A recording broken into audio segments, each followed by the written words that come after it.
Hello and welcome back to the channel. If you're new here, my name is Alana and I've been living in this Honda Accord for the past 2 years. Don't mind my thumb, I will update you on that a little bit later in tip number 3. But with those 2 years of experience, I thought it would be fun to sit down and give you guys 5 pieces of advice if you want to get into car camping. I don't want to sit still while I do this video though, so I'm going to tell you the 5 pieces of advice while I go for a hike. This is the fit. We got your dad's fishing t-shirt, some men's hiking pants that are holding my film equipment, and a sun hat. Oh, and the biggest thing of water you've ever seen. Let's go. Oh wait, check out this van. I don't think I would ever have a van, to be honest. This one's pretty cool.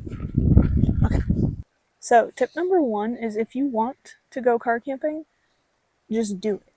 Now, I wouldn't say dive all in and go head first and move into it full time right away, but I would say take a test trip, take a weekend trip where you throw everything you need into your car and just go somewhere for the weekend and see what it feels like. Because sometimes things look better online than they actually are in reality, so test it out, make sure you actually like it, and do a test run. That's tip number 1. Okay, I could not take myself seriously with that hat and the thing under my chin. So we found some shade. And my next piece of advice would be don't think you need everything that you see online in order to do car camping. Like a lot of times you see online you need a van or you need a truck camper or you need an RV or you need the right vehicle in order to get started, and that is not true. Similar to tip number 1, you got to test it out and see what you need and see if you like the lifestyle before you ever actually upgrade to one of those vehicles. So my piece of advice would be don't feel like you need anything that you don't already have in order to go car camping. Car camping is supposed to be budget friendly and minimalist and low hassle, and you don't have to overcomplicate things just because you see a lot of cool things online. I know this is hard. I struggle with this one myself. I'm giving myself advice in this video, okay? My next piece of advice would be to bring your creature comforts. You know, if you like coffee in the morning, bring your stuff to make coffee. Don't make yourself suffer, but don't be attached to your things. So if you're choosing to go car camping, you probably value the experience over materialistic items, just a guess. But you really have to put that into perspective when you're car camping because you have such a limited amount of space, So if you need space for your car camping coffee setup, you gotta give up space for maybe your wardrobe. Maybe you dress like this every day, but you have good coffee. It's all about knowing your priorities. So take a test trip yourself. Don't think that you need everything that you see online in order to go car camping. Car camping is simple. And also bring your creature comfort so that you don't have to suffer, but keep it minimal because that's what car camping is about. And if you're wanting recommendations on products for car camping, I do have separate videos talking about products specifically, but this is more like a mindset advice video if you haven't noticed. But I do also have an Amazon storefront where I link all of the different products that I use so you can easily find them in one place, so that will also be linked down below. Alrighty, so bring your creature comforts, but keep it minimal was tip number 3. I realize now that I flip-flopped some of my tips and I was going to explain my thumb in tip number 3, but tip number 4, have an emergency fund. Don't go do this without a savings. Don't go thinking, oh, I'm happy-go-lucky, nothing will happen to me. No, have an emergency savings and have an emergency first aid kit. Maybe if you're planning on camping out in the wilderness a lot, take a wilderness first aid training just for yourself so that you know what to do in case you chop your thumb with an axe while camping out in the middle of nowhere.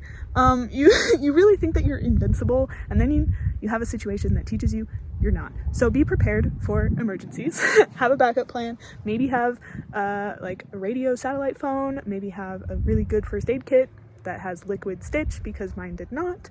And have backup plans.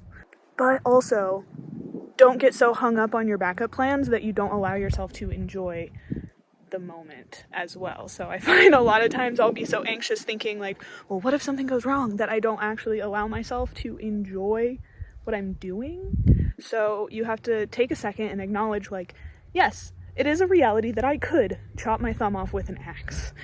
What I would do in that situation is wrap it up, go get stitches. Cool. I have my plan. and now I'm just gonna enjoy my time. And that's a really hard thing to do, but it's really important, especially if you're out car camping all the time. Like, there's always gonna be things to worry about, and you have to be able to acknowledge and know what you would do about it, and then just let it go.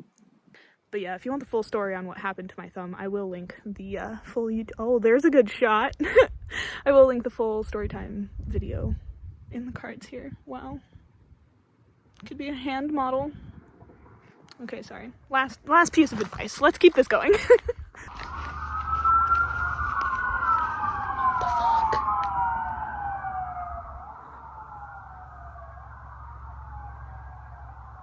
Alrighty, I am almost back to the car. This is the canyon that I've been hiking through. And my last piece of advice is to have a deeper reason why. Remember your why every single day. This goes for life in general, yes, but also with car camping. There's going to be days where you get frustrated and you're annoyed and you miss a house and you just want to give up and you're stressed. And you have to be able to remind yourself why you're doing it in order to keep going. So, like, if you're doing this just because you saw this on the internet and someone said it was fun, so you want to do it, like, that's cool, but find a deeper reason why. So, do you want to be closer to nature? Do you want to travel on a budget? Do you want to save money by doing it more full time? Like, there's a lot of different reasons why you would be living in your car, but you have to keep that reason, like, at the forefront of your mind so that when you do get frustrated, you can remind yourself, oh, this is why I'm doing this, and not give up, because there's no way in heck I would have made it 2 years living in my car if I didn't have a deeper reason why.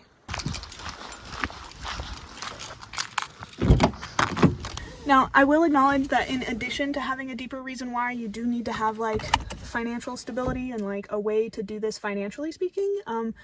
But that's not this video. I have other videos dedicated to that. I have a video talking about how to work remotely online while you travel. I have a video talking about how to work seasonal jobs in person for a few months at a time while you travel, and also how to do work trades and travel for cheap. So those are those videos. They'll all be linked down in the description, but this video was 5 pieces of advice for if you want to get into car camping. So I hope you found this advice helpful. If you did, make sure to leave me a comment down below.